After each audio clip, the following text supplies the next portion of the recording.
All right, everyone. So we have our 9th installment of the Ballantine Classic Library of Science Fiction series that me and Matt and Richard have been reading through.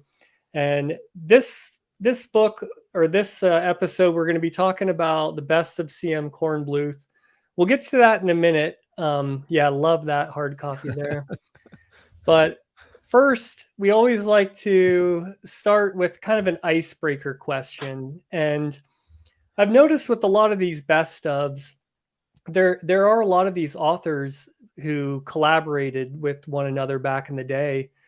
And C.M. Kornbluth was known to do a lot of collaborating with Frederick Pohl and Judith Merrill. And so I thought a good question. Yep, there we go. I thought a good question this episode would be if you have a kind of favorite collaborator duo, or what your thoughts on collaborating is kind of. So let's go ahead and start with Richard on this one. All right. You know what? I've got a couple here. Maybe we should go to Matt first, just so that I don't want to steal his thunder. Okay. Yeah, let's go with Matt. I didn't even really have to think about it. The first thing that came to mind was the husband and wife duo, C.L. Moore and Henry Kuttner. Just because we've recently read the best of Kuttner, which had a lot of stuff that she co-wrote with him there, or at least helped influence. It's kind of a weird selection because it's so hazy on who wrote what and which stories they actually collaborated on. But I think I made my choice because Ira, you recently told me to read Private Eye by the two of them. And a lot of times when they did collaborate, they were under the name Lewis Paget. So I read that, absolutely loved it. I think they collaborated on Vintage Season, which is a C.L. Moore story, maybe my favorite of hers / theirs.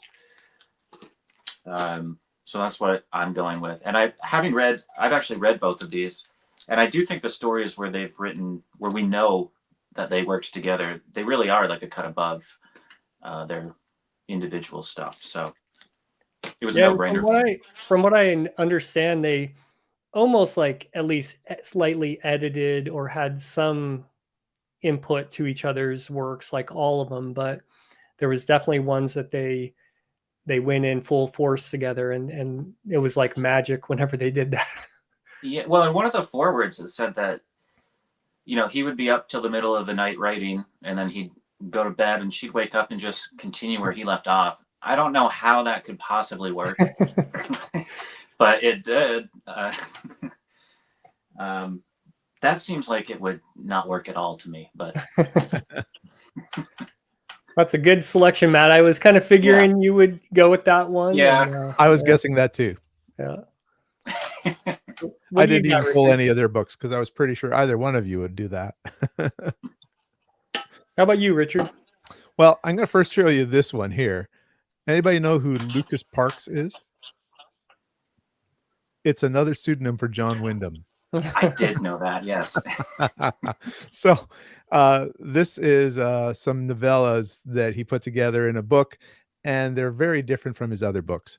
And so I don't know if he was a little bit nervous about it or whatever and wanted to put another name on there as, that's Lucas Parks's fault. But I thought I'd mention that one. I have another one here, but I'll save it to see if Ira mentions it. But this is the one I was thinking about, these two, Niven and Purnell. And the big reason I was thinking about Niven and Purnell, The Molten God's Eye, Footfall, there's a number of them, Oath of Fealty. I think they wrote better together than separately, at least for Niven. I don't like Niven's work so much. I know that he's a favorite author of many, but when he works together with Purnell, it's like a bestseller book, very interesting ideas and concepts and fast bestseller type of read. So that would be my pick for a duo. Well, I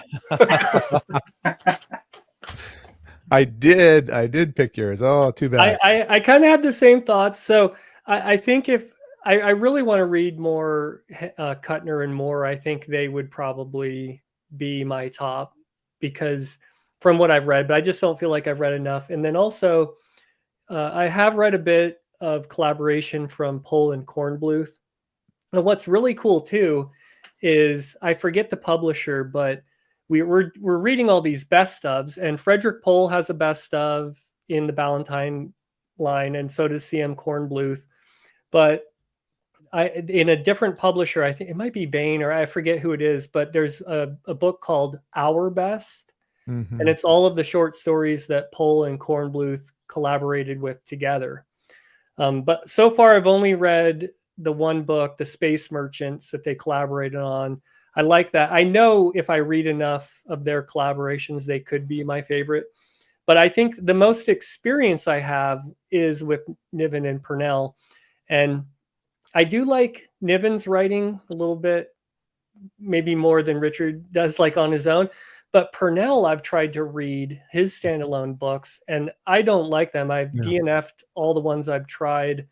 But like you said, Richard, when they work together, there's some chemistry. I don't know exactly how they collaborate, but it's done really well. There's kind of that. I think Purnell does military science fiction pretty well, which maybe isn't my favorite. But when he merges that with Niven's ideas, it just seems to work really well. So that's kind of my thoughts on that. The only other that I was going to mention, just wanted to save it in case you were, is the Strugatskys are an obvious from Russia. So many books that are now in publication and have been translated. It's impossible to separate the two. Yeah. Yeah, it's amazing how many people were collaborating back then. I don't know if it was just the environment and it was almost like a fraternity of writers that were getting together and starting these clubs. And, they started the first science fiction conventions. Pohl and Kornbluth had a big part in that with the Futurians, and they were just always hanging out together. I don't know that there's as much collaboration today, but there still is. But it definitely is. Yeah. All right. So anybody have any last things on that one, or get into this collection? Well, I haven't read it yet, but the Judith Merrill wrote 2 novels with Kornbluth. And after reading the short stories of Kornbluth, by the way, I want to find that Our Stories one. That one I've been looking for already. I definitely want to read these 2 short novels here too. We'll talk more about Kornbluth, but I really, really enjoyed his stuff. Yeah. So I think we kind of already showed the cover here. I got the paperback of the Ballantine classic, and then Matt there, he has the book club edition, and then Richard's got, is that a collection of short stories?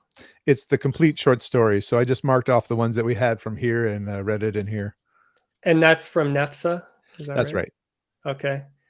Yeah, and Kornbluth, he seemed to be a kind of a child prodigy. He graduated really early. He was writing stories and reading at a super young age.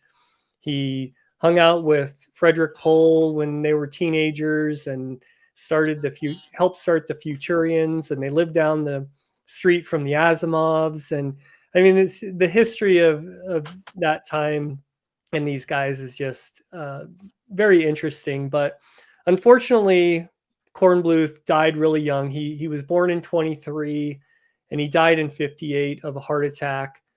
He was like shoveling his driveway of snow and then ran to the train station because he had an interview to be the editor for the magazine of fantasy and science fiction, which who knows what happened there, And unfortunately, he died of a massive heart attack on the train station. And he's known to collaborate a lot with Frederick Pohl, like I said, and Judith Merrill. And I do have one little oddity. I have a kind of a fiction book that they did together, A Town is Drowning, that I'm kind of curious to read at some point as well.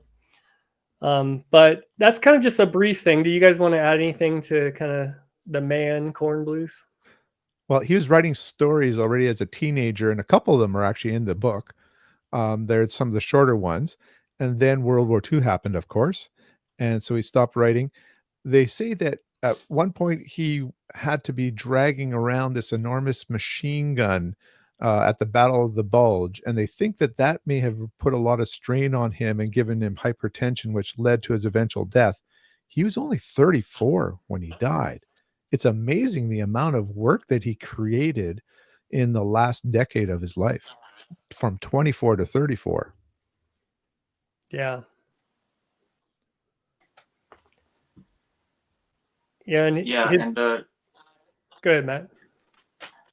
I was just going to mention that some of his like fiction but non science fiction stuff sounds interesting. Like I think he wrote like 4 novels. One called Valerie, about a Scottish girl accused of witchcraft in the days of the burnings, which sounds interesting. There's one about an ex-dictator, and then there's one called The Naked Storm, about a train full of people marooned in a blizzard. They all just sound like, having read him and seen his range, it just sounds interesting to read about those written by him, kind of thing. Yeah, definitely. And his first name was Cyril. He didn't really have a middle name, but I guess they think it was an homage to his wife. I forget his wife's name, but I think it was I Maria. think it was Mary or Maria. Yeah. So yeah, you want to get into some of the stories now, I guess, in this collection? I guess we could, maybe we'll start with Richard. What are some of your favorites here? One of your favorites to start? Should we save the little black bag for later on in the conversation? It's up to you. Well, the first story I've ever read of C.M. Kornbluth was from the collection, the Science Fiction Hall of Fame, and Little Black Bag was in there. It's a very famous story. You may have even heard the concept because it was adapted a couple times. But there's this medical bag from the future that, and we find out that the people of the future are, how should I say it? Well, I guess there's a sequel story we'll probably talk about called The Marching Morons. They were just obsessed with, entertainment and pleasing themselves, and they were not as smart as we are at this time, apparently, on the whole as a population. And everything had been automated, and there was a few people who were scientists or people who kind of engineered their society. And so this medical kit is something that anybody could use, really. But it was sent into the past, and a doctor who was an alcoholic, down on his luck, really at a low point in his life, finds it and is able to easily figure out how to start using it. And so he's altruistic. He cleans himself up. He wants to help people. He wants to heal people. He meets he heals somebody, and he meets the sister of this person, who discovers that this bag is from the future, and she is not quite as altruistic as him. She wants to make money off of this, and so they agree to go into business together and set up a clinic. They blindfold their patients so they don't see sort of the magic that this bag does. But the doctor's uneasy about this, especially when she wants to do some plastic surgery. Should I go right into how it ends, or should we? I'll leave it hanging that there is a disagreement, at least for now. I'll leave it hanging that there's a disagreement between the two, and the story takes a very dark turn a couple times to finish it out. It was, and continues to be, one of my most favorite science fiction short stories. The range, we already said, the range that this man has in terms of taking ideas and going to places you wouldn't expect is amazing. And he doesn't waste words either. His stories, even a longer story, is very tight in the way he tells it. I was just super, super impressed and taken by this story. Yeah, it was my favorite. Yeah, I think it was slightly my favorite, ahead of a couple. And I think we should mention too, Frederick Pohl did write the introduction to this, and he wrote introductions to every story. And I think multiple times in here he makes reference about Kornbluth's economy of prose and what he could do with the written word. And I mean, I wholeheartedly agree, especially with this one. This felt like one of those Lewis Paget stories to me in a way. Just these short stories that are just mind blowing and just stick with you. You know, it reminded me of Mimsy Were the Borogroves, right? You know, it's a Something from good the companion future. piece to Yeah, that Yeah. one. something from the future going back. Yeah. Yeah. Pohl also used the word sardonic a number of times in describing him, yeah, his writing. yeah. He doesn't hold any punches back. You'd wonder how many of these would have gotten published by Campbell. I don't think a lot of them did. They do have some dark endings sometimes, and this is one that, like you said, it has kind of a double twist ending. And he's the kind of writer, I don't think it would have mattered when he was born. He would have been a famous science fiction writer. Mm-hmm. Yeah. And his characters they seem a little more fleshed out or realized than some of his contemporary authors. Like, I don't know, because it's not like he goes out of his way to do it, but somehow they feel a little more realized, I guess, a little more personality than some of these other authors we've read.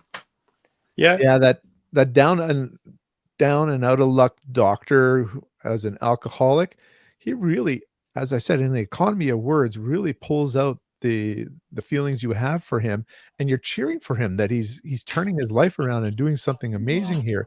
Like, this is the best thing that's ever happened to him. And then I think she's still a teenage girl, the sister, she's just looking to try to figure out the angles. Like, she's almost a grifter. She's trying to um, Well, this is a poor neighborhood or a poor mhm, block, anyways, and she sees an opportunity that's and right. just wants to absolutely maximize on it. Whereas he's kind of like, I can absolutely turn my life around and make good on past mistakes, kind of thing. I don't. It was far and above my favorite. Yeah. And without giving too much away, I love these stories when someone is blackmailing someone in a way or holding something against them, and they decide the only way to get around this is to give that up, you know, to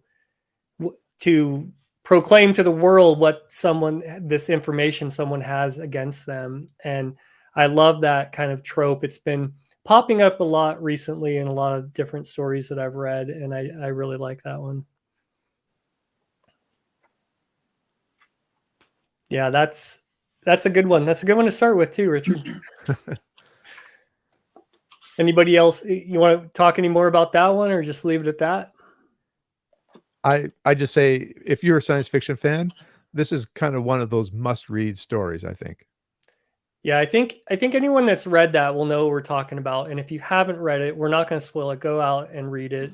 Like Richard said, it's one you have to read. And it's probably been anthologized in countless anthologies. So, all right, Matt, what about you? Okay, I don't know if this was one of my favorites, but it was just so curious and different than any of the other stories. Um, I gotta, and maybe I want help understanding, but I was gonna mention the words of Guru, which I think is probably what's depicted right here, because this story feels Lovecraftian. It feels a lot different, and it's tied for being the earliest story, like 1941. Yeah. In Stirring Science Stories. So, and it's super short. Uh, it's just about a boy who's a young boy who, can talk at an early age. He seems to be um, learning faster than other kids. He can remember his birth, kind of thing. I think it's mostly like his internal dialogue is how the story plays out. But he meets some kind of otherworldly entity and is kind of recruited, I guess, or shown some things and taught some, I don't want to say spells, but he's taught some magic, I think. And he just becomes he's almost like an evil little kid, like from The Omen or something. It was kind of hard to understand what was happening, but I think he was kind of recruited by this cultish cabal of creatures or something, and briefly taken to some sort of other dimension. It was super interesting, but it kind of, since it was the second story, it kind of threw me. I thought we were going to go into a weird direction, but it was really the only thing he wrote like this. But what did you guys think of this? Well, I realized that he was 18 years old when he wrote this one, so it's another one of those short ones. Yeah. I was thinking, I just recently read Stapleton's Odd John, which is a story about sort of a superhuman being born, a next step of evolution, who had these, was able to think and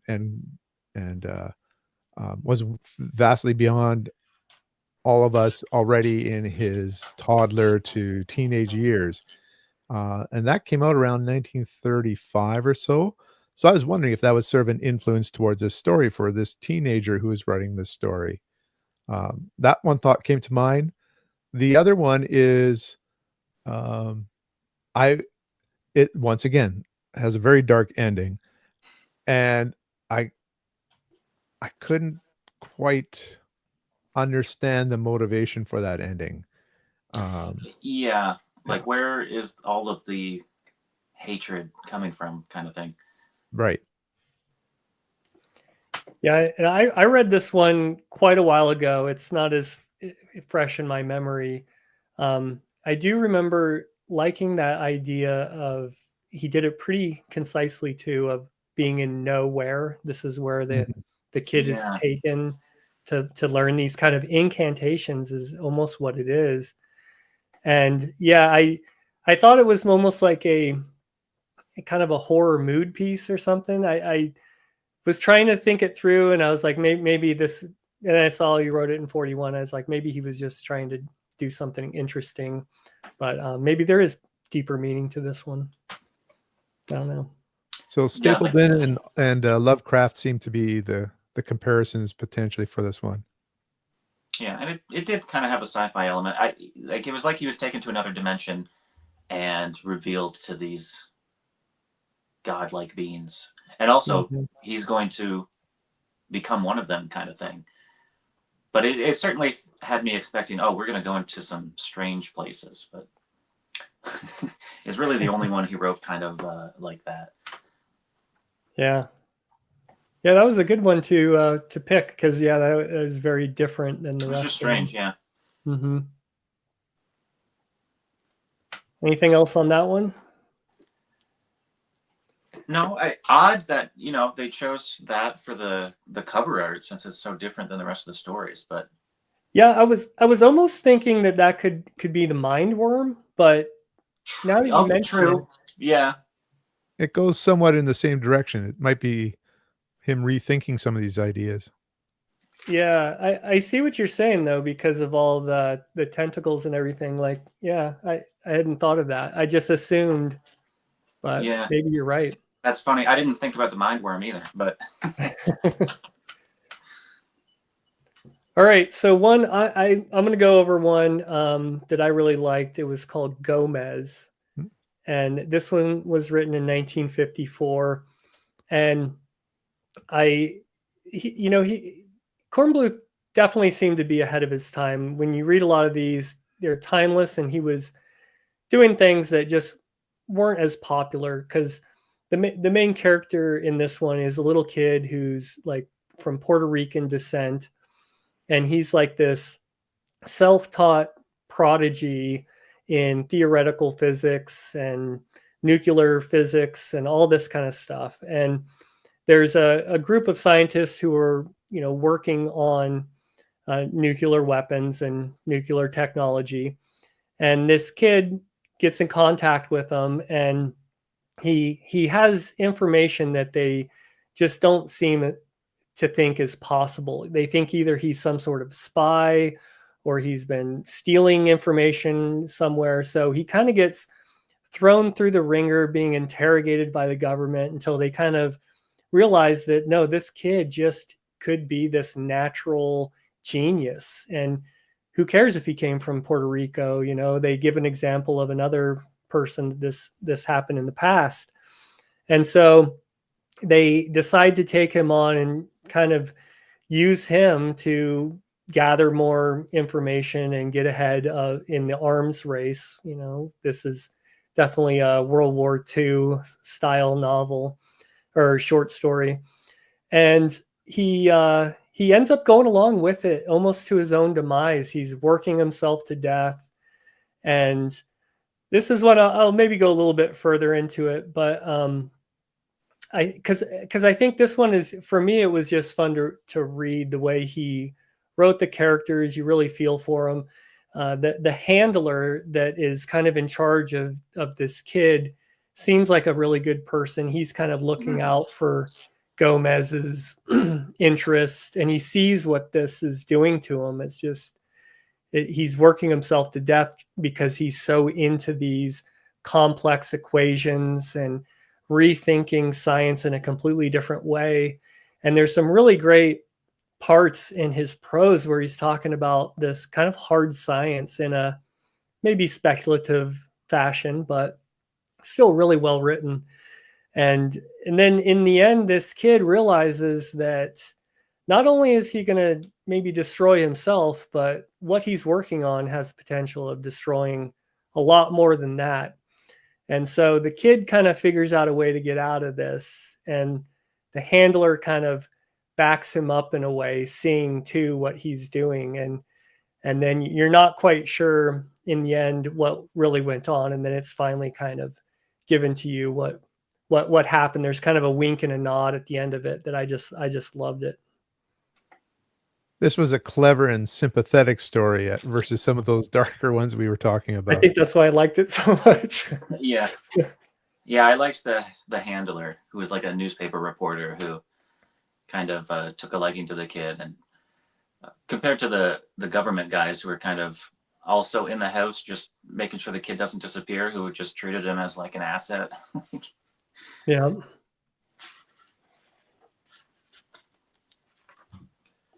All right. Anything else on that one, or we move back to Richard? Well, I'm going to talk about what I think is the cover image for this one.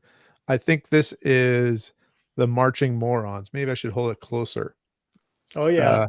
It's these people lined up to go into these spaceships here, and it sort of looks like there's some people overseeing them there as they go lined up into those spaceships. The background to this story is that Frederick Pohl goes, you know, we talked about the little black medicine bag story, and you talked about the future there. Person sent something from the future back in that future story, a society where people were kind of dumbed down. I think I want to hear something about that, and challenge him to write a story. And that's what the Marching Morons is. It's somewhat of a sequel, but in reverse, right? in reverse. Yeah. Because the main character that we have for this story is a person who goes to the dentist, and they try some new drug to anesthetize him, and lightning strikes at the same time, and he's kind of put into suspended animation. He's not dead, but they can't wake him.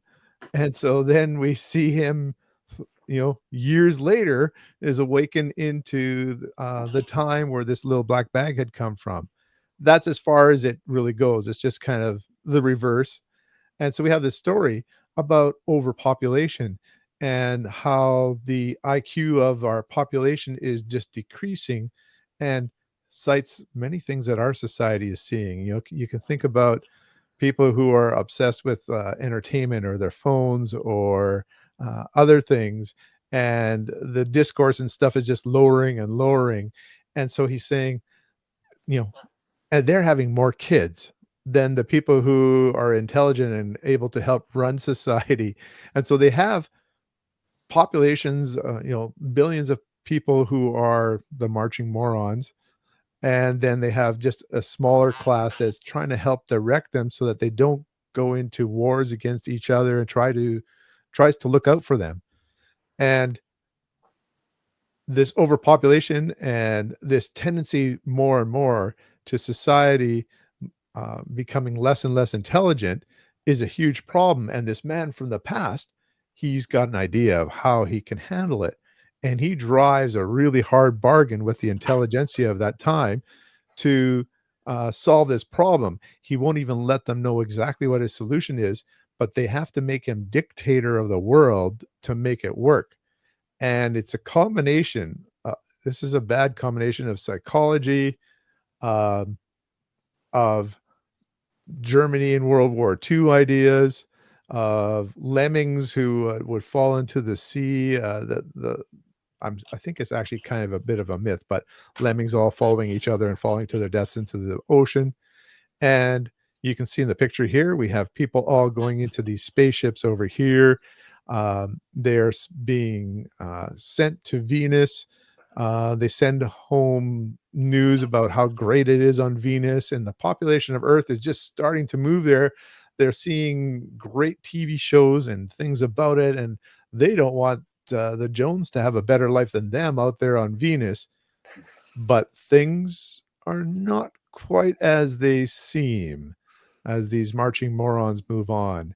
And I think, once again, I should leave it as a hook, but there's dark turns, not only for the marching morons, but for our main character. I think his name is Barlow, who wanted to be the dictator of Earth as well. Yeah, and he was like a con man, a real estate con man back in his day. So he's kind of a shady character to start with. And then he starts demanding all these things. And, the intelligent people that are left on the planet go along with it to a point until they see a way to kind of handle the problem. And and they'd given him so much power. How could they counter what had been put into motion?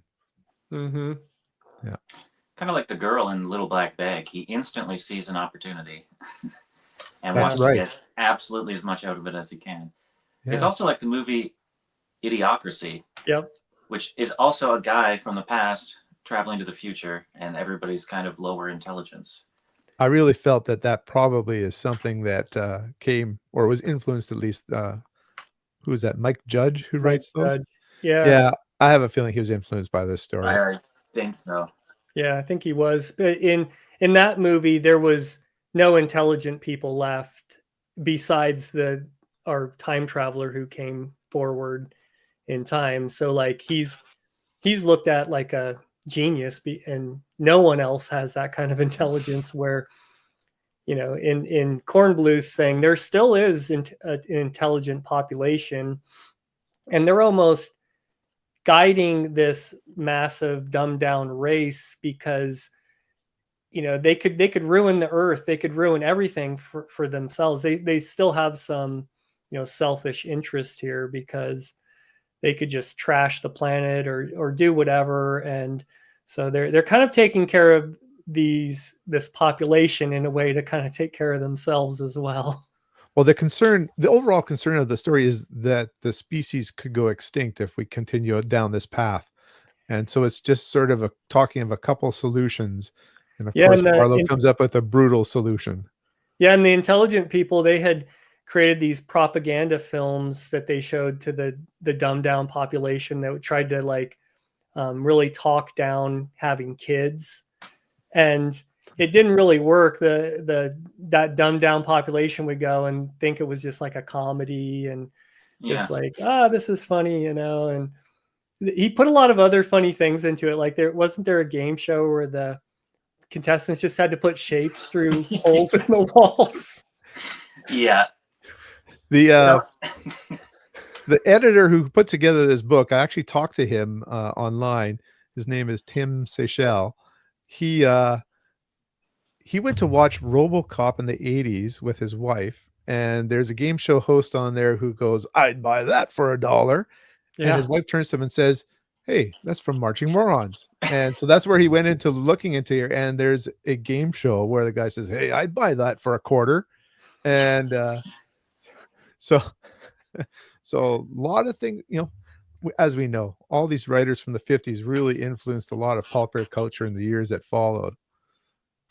I Yeah. did have one problem with this story though, which was when he's projected to the future and he sees the state of things, and he says to the kind of intelligent people left, like, why haven't you done something about this? And they're like, well, we've thought of a few different things, but it's all so costly. We can't afford to, we haven't come up with a cost efficient solution. But then the solution seems pretty damn costly.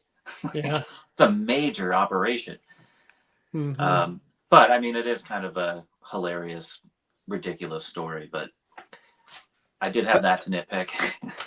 That brings up an interesting point in that, I mean, he wrote The Space Merchants with Frederick Pohl. He seems to have an interest in finance, even if it's a comedic look at finance. But I found that there's some financial opportunities or ways to try to get ahead. Those are themes that you saw in some of his stories and even in his novels. Yeah, we have a guy in one story trying to avoid a stock market crash Hmm. with unfortunate results. Yeah, and they were both into like you'd say that they were forward looking, but I think there's always been advertising permeating everything. I mean, there was cigarette ads in these old paperbacks, and um, we're just at a different level of it now. But they really didn't like that, and they speculated a lot, the two of them, on some aspects that seem to be still very, very relevant. Pohl was almost obsessed with healthcare in a way. A lot of his stories had to do with the high cost of healthcare and things like this. And they were just like very aware of what was going on, it seems like, and wrote a lot of that into their stories. Now Pohl and Kornbluth also did a story called Search the Sky. And I think that's almost, if I remember right, I think that almost kind of has to do with these two stories too, the Little Black Bag and the Marching Moron. So I've read one collaboration of theirs. That's going to be the next collaboration that I read of theirs. Now, do you mean similar theme or within the same universe? I know it had, I can't remember if it was this one or another one in here. I'd have to double check that, but I think it was kind of either with that same concept of the future population being overrun by, lower IQ people or something. I have to double check myself though. Yeah. Okay, That's it for what I have on that one. Yeah, that's a great one. That's another one that I think is a must read. Those were probably my two favorites, with Gomez coming in right next to that. Okay, Matt, what about you? You got another one? Yes. Let me think here. I don't have my notes, as you guys know. We tried this. I didn't have a good connection downstairs. I was going to pick between basically a ghost story and a vampire story. I think I'll go with The Remorseful, which was another kind of different story of his. I just want to see what year it was. 1953. It's super short story, so I don't really feel too bad about basically just talking right through the whole thing. It involves like an alien species visiting our solar system, and a super interesting species because it sounds like it's maybe a biological form of von Neumann machines. Like they're self-replicating. It was hard to determine if they're 100% biological or not, but I felt like it was a very early look at like a von Neumann type creature. At first they visit Mars, and you get the idea that they travel from solar system to solar system, kind of introducing themselves and interacting with different alien species. And they come to a Mars, like a human colony, and they kind of make themselves known, and none of the humans recognize them or even acknowledge them. And I think, well, that's a strange anomaly. Let's go to the third planet where the big population is. And it's kind of the same thing.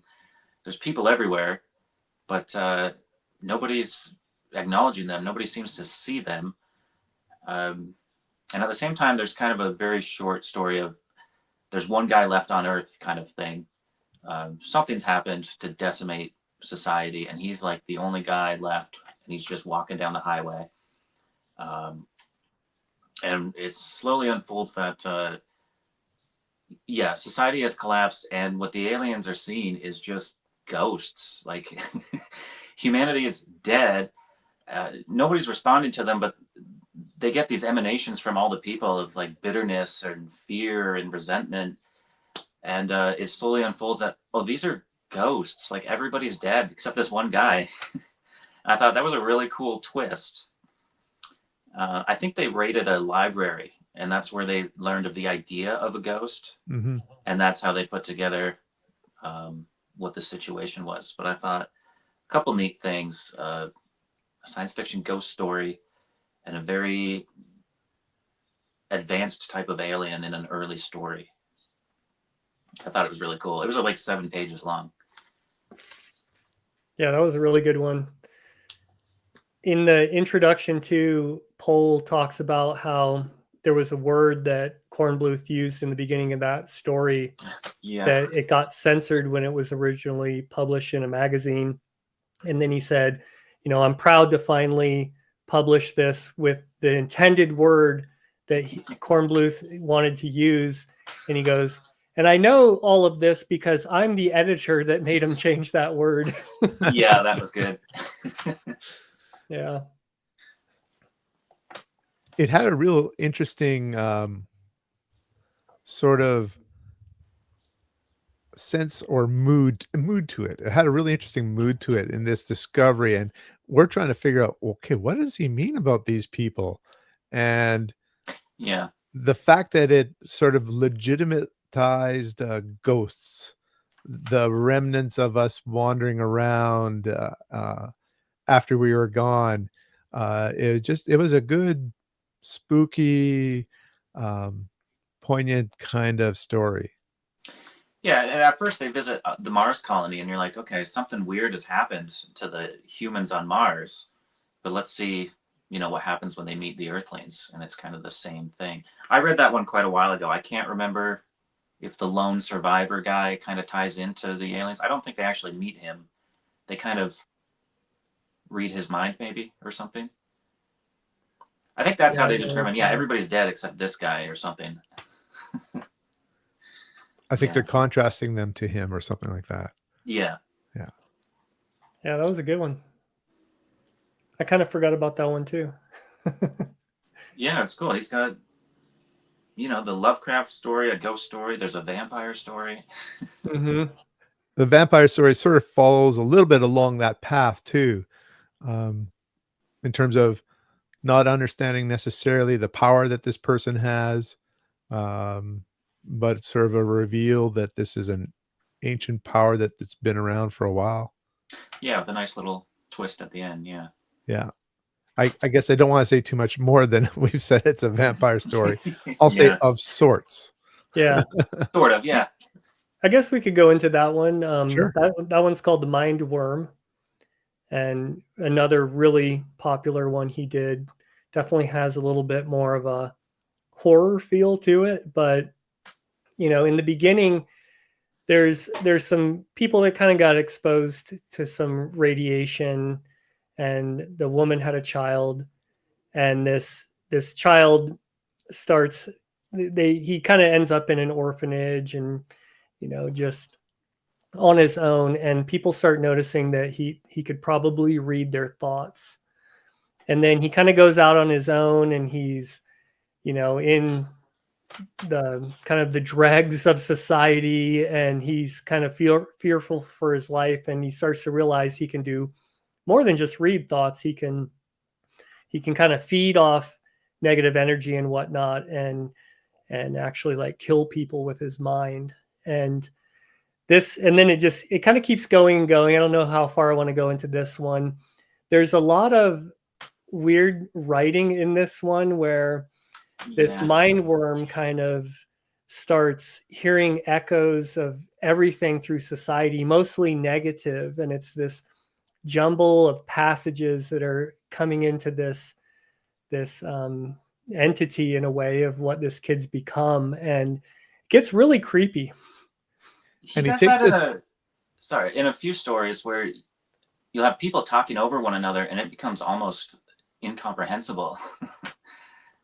More so in the other stories, but yeah. And I did like, he doesn't just feed on people, he engineers them into a point of like high emotion, so he can get them right at the climax of like a high stress or high elation or something like that, which Yeah, is just extra evil.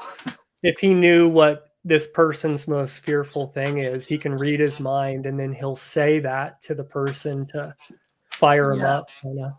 Yeah. And his power was taking all that energy he created in that person and somehow inverting it and throwing it back at them, and that's what kills them.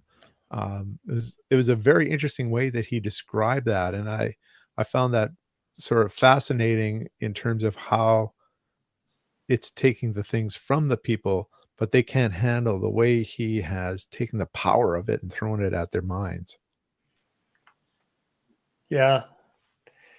That's one that if you like kind of a horror, science fiction, fantasy blend, this one's right up your alley. Yeah.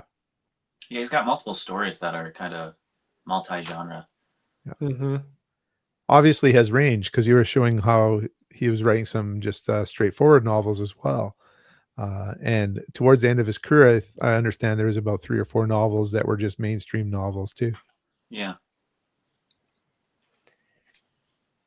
All right. Maybe go one more round and briefly talk about a few more.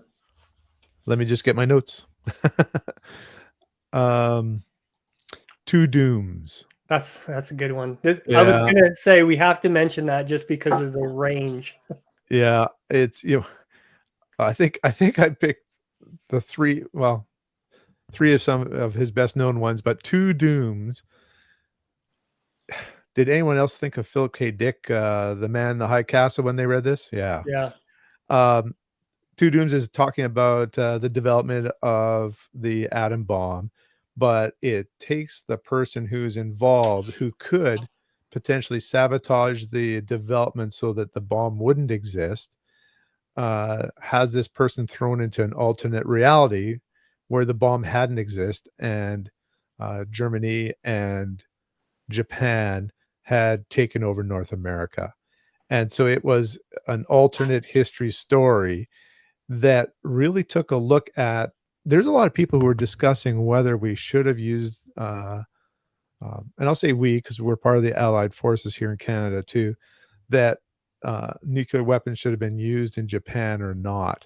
And we've heard these arguments, the justification for ending the war or not in this area. So obviously I think this was playing on Kornbluth's mind, and you can read his conclusion to this basically by how he plays out the alternate future, and that we potentially avoided this future.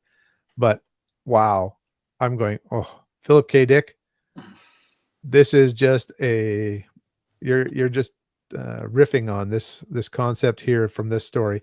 And I'm not even sure if Kornbluth was the first one. There could be an alternate history that was written even before this one about that. But he did a very, it was a very, very interesting alternate view of what could have happened. Yeah, and what was very interesting is this scientist who's down in New Mexico working with Oppenheimer and everything. Like, he kind of leaves the base and he hooks up with this Hopi medicine man, and the medicine man gives him peyote, which is what sends him into this alternate reality, and he time jumps from place to place and from time to time and playing out this whole thing in this little short story. You get everything, and then he comes out of this hallucination in a way, but just an amazing idea. And I know he also, one of the last novels I think he wrote, science fiction, is called Not This August, which I think expands on this a bit. It's kind of an alternate history. Yeah. Well, So it's definitely one of his standalones that I want to read. Yeah, really good. Yeah, it was definitely Philip K. I thought that I haven't read Man on the High Castle, but it did feel like a Philip K. Dick type story. And then it was also like, did it even happen? was it just a hallucination? See, and that I felt that that was kind of up in the air. Mm-hmm. Yeah. Is it So something that was real in a different way, or was it, either a way, it hallucination? determines his decision. Yep. True. Yep. But yeah, Yeah, and what's weird is this is more of a Philip K. Dick story in my mind than The Man in the High Castle is. If you read a lot of other PKD works, The Man in the High Castle doesn't really read like most of his other works in my mind. It's very serious and not as, mind bending and very intellectual and thought through. But it's this whole concept. It overlaps a lot with this story. Yeah. All right, Matt, you got another one? yeah. Again, okay, so this was the most frustrating story for me. The first time I read it, I hated it. I read it again, and it's not. I didn't hate it quite as much, but there's a lot of confusion, and I'm talking about The Last Man Left in the Bar. Oh, and Uh, this is almost incomprehensible. At least it yeah. was for me. We have a guy sitting at a bar. Um, he's got an object. Man, I don't even know how to explain this. I think he's a scientist or something who is working with some machinery, and something went wrong, and he ends up in another dimension or in the future, in a weird landscape where the sky's green. There's an altar. There's something on the altar, and he grabs it, and now he's back in our time. Are you with me so far? Does that seem correct? Is that what you think happened? I didn't really like this one too much. I think I'm not saying I liked it either, but yeah, the way he it's wrote it was purposely very very difficult. confusing, Yeah, and it was very short too, right? If I remember super right. short. Yeah, but I wanted to reread it and I didn't have time, but yeah, I didn't get it. yeah. So I think he was projected somewhere. He sees an altar. He grabs this thing called it's a seal, and now people from that time are after him and they want it back. And for some reason, he doesn't want to give it back. I think because he wants to know the significance, or he wants to know what the hell happened. Where was he? But somehow these people are able to trace him, and he's just in this bar fleeing or hiding, and they track him down. There's some kind of exchange. I don't know. I made notes on 13 of the stories, but I chose not to do that one. Well, You're on your own, Matt. I figured I wouldn't bring it up, but I don't. I might read it a third time. I think if it was written less confusingly, it would have been more intriguing. It reminded me a bit of a Liber story where people are chasing other people from another dimension too. Yeah, and this Yeah, kind of like slang language that he's kind this of is the one where yeah. he's hearing other people in the bar talk. I don't know why we even have to see what other people are saying, but it's so disorienting. And it's Mhm. staggered on the page the way they Yeah, appear. but it was just the idea that this guy ends up in a weird green landscape and there's an altar and he picks something up and now people are after him from somewhere else. That's cool, but the rest of it, it was very hard to understand. Maybe Yeah. Kornbluth has visited a Hopi Indian or two. I'm looking at the list. There's so many more we could talk about. We could probably go on for hours. I do just quickly want to mention there was one called With These Hands, and Yeah, that that feels relevant to right now. very relevant. There's these like mechanical devices that are recreating art and really gets deep into not just what that does to the artist, but even society and what that is saying. And with AI art today, I mean, check that one out if that's a theme you're And into. 3D printing, Yeah. Mm-hmm. that's basically what was going on, I guess. Yeah. Yeah, it was Yeah, pretty because it was prescient. like pottery or whatever that it was making, right? Yeah, he's talking about you just punch in keywords of what you want, and it will come up with it and print it out in no time. And it takes the artist out of the art kind of thing. And I was Yeah, thinking, damn, this is so relevant to today. totally. And then, like, dominoes, we briefly talked about the stockbroker. That story gets into like greed, and it's kind of a time travel story. I thought that was very entertaining. Yeah. Definitely shows his range again. And then the luckiest man in Denv. That That one was an had some incredible cool world story. building. Yeah, great world building. You kind of get a hint of what's going on because you got Denv and you got LA, spelled Laya, I think, or Laya. But I forget exactly how it's spelled, but you get an idea of what's going on, and it just keeps yeah, kind of getting unfolded. Denver and LA and the Colorado River Yeah, and a fight over water that goes to levels you would not believe. yeah. And That then one I had a didn't. cool, just a Oh, brief throwaway line. There's a murder in that story, and the guy takes out a shadow suit and just puts the body in the shadow suit. And as long as there's some darkness in the room, nobody will notice the body in the corner. It just looks like a shadow. And I thought, that's neat. That's the kind of thing that James H. Smiths would have one of his secret agents just pull out and use. Yeah. and then the other one that I thought was different. It wasn't quite my favorite, but I still appreciated the shark ship. Yeah, And more cool world building. The yeah, very cool world building. Yeah. it's like most of the population went on these massive ships and left the land, and we're way in the future, and there's this divide between what the population that's left on the earth and then these massive ships that are kind of traveling around the oceans. And our main characters on this one ship are our characters, and they lose their fishing net. Yeah. And that kind of just ends it for them, and they have to grapple with what to do with themselves. It's just very interesting story.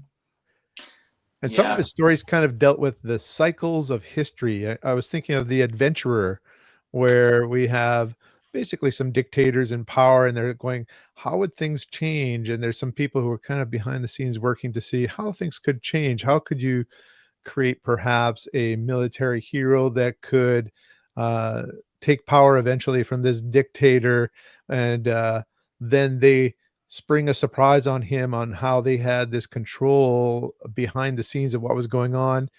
It's a very whimsical story, but once again, dark as he does, and it comedic, but also kind of insightful in terms of how history works. There's a lot going on in that one, I thought, for a story that maybe not so many people know. It also reminded, once again, his stories remind me of a lot of stories I've read in the future from him. That one reminded me a bit of The Boys from Brazil by Ira Levin. Mm. And that might give you a clue about how the intelligentsia was working behind the scenes to find somebody to overthrow their dictator. I did enjoy how the chiefs of staff, while plotting how to get rid of this dictator, they go to the one corner of the gymnasium that's not bugged, and they throw a medicine ball back and forth as they plot their schemes. And they even say, like, they'll throw it to one another and go, "Oh, not so rough," toss it back and forth, which I thought was needlessly funny. Yeah, you put some good details in all the stories. Yeah. Yeah. Yeah. They say, I'm not sure if it was in this opening for this one here, but they say that he at a young age, I think as a teenager, read through the entire encyclopedia from A to Z. Yeah. So he And had lots of little details for things.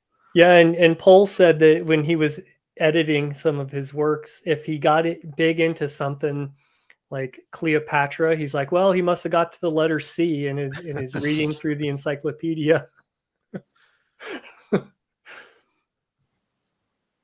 Yeah. One thing, he's really good at show don't tell, which I guess is why his stories are so economic. But I I don't know. Sometimes I found it frustrating. I was a little lost. Um, like Friends to Man. which is a story where you have this guy. I couldn't quite tell what he was doing, but he was manipulating a girl to make her look bad and then get money out of it or something. And she gets back at him by ditching him in the desert, and then he's taken in by some kind of creature.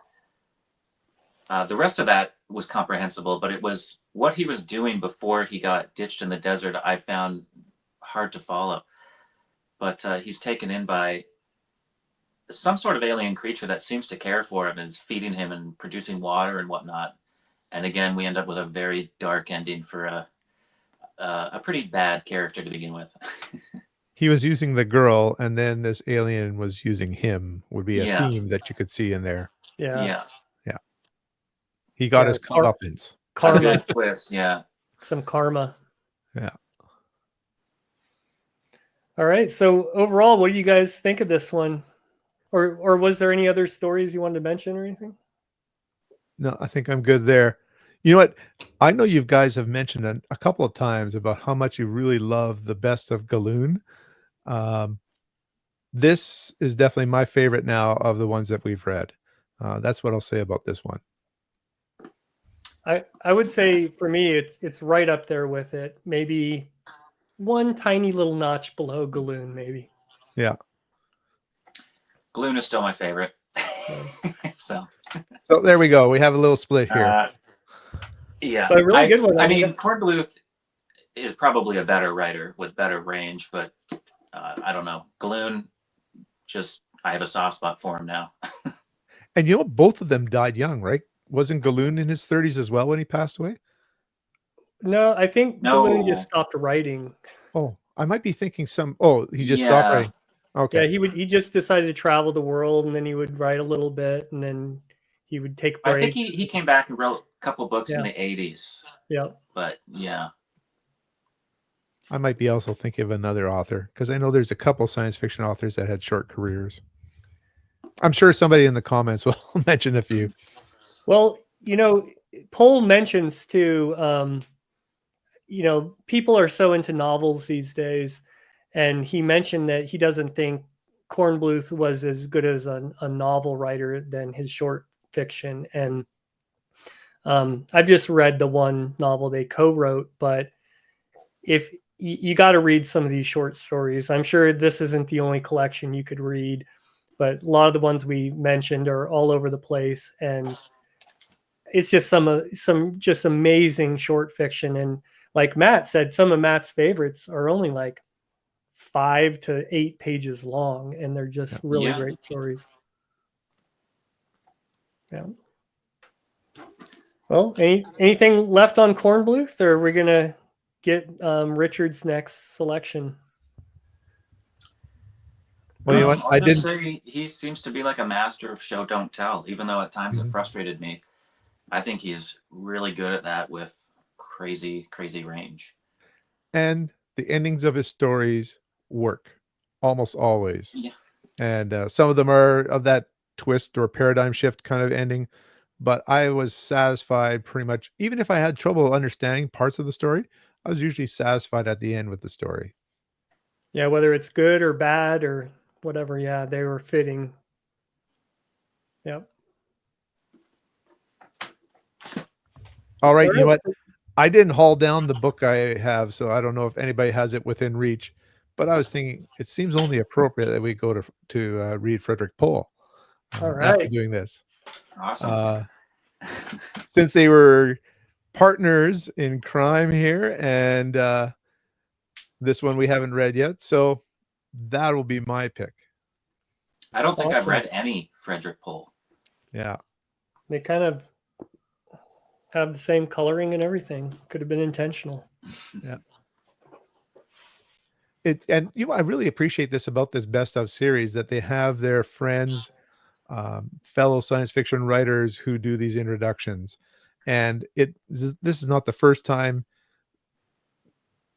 or sorry, I'm not going to say it for this one, because obviously we had Kornbluth passed away, but there's a couple of them where they do it for each other, and I think that's kind of cool. Yeah. Who does the intro for the Frederick Pohl? Lester Del Rey. Okay.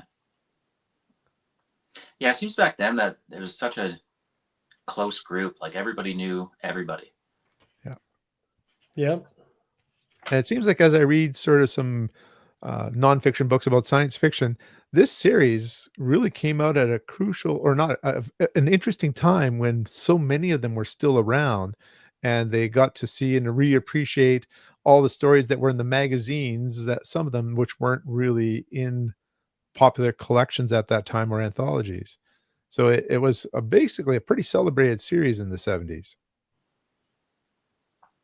Yeah, I've been having a great time with it. Like I think every time you read one of these, you're gonna come across some stories that maybe aren't your favorite, but some of the collections like this are just where almost every story is just interesting, and have a hard time like even picking some of your favorites. It really makes it all worth it. Mm-hmm. And this will be our 10th read. Well, I Yep. guess we've gone through 3 times, right? So that would be 9 that we've just finished. Yep. Yeah. So this next one will be on my channel as I picked it, and we'll figure out a time and just stay tuned. All of us will promote it, and looking forward to seeing you again and talking about short stories.